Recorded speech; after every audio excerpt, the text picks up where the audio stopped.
So if I want to quickly understand something, tools like Glean and whatnot are super valuable. I mean, depending on how your company is organized, this may vary, but we, for example, we have so much information in Slack. All of these Yeah. conversations are happening in Oh like yeah. a gajillion Yeah. channels. And so if I have a question about like why is something built the way it is, we used to do it with just Slack search, but it was kind of like a very special skill you would develop over time. How do you find like what you need in Slack?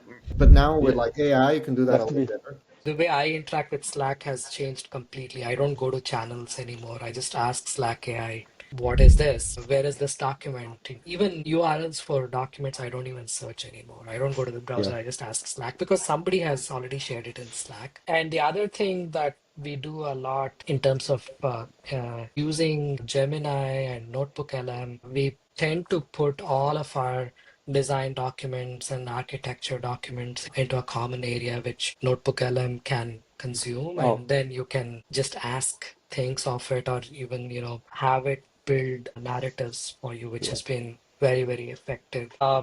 And of course, the coding copilots, like Emil mentioned as well, have been truly something that has caught the notice of almost all engineers, I'd say. It definitely has led to a productivity boost. Personally, as an infrastructure engineering leader, what I'm bracing for is the first AI sourced outage.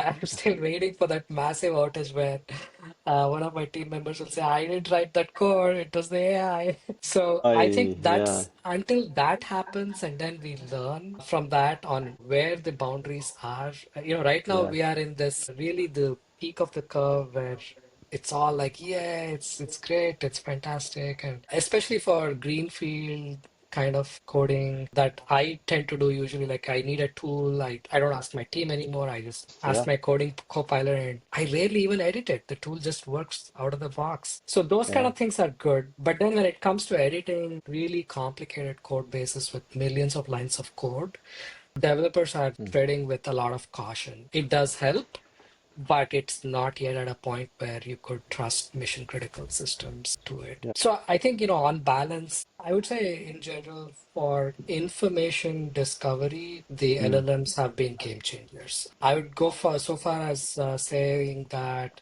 not only information in documents, information in data stores has also become accessible.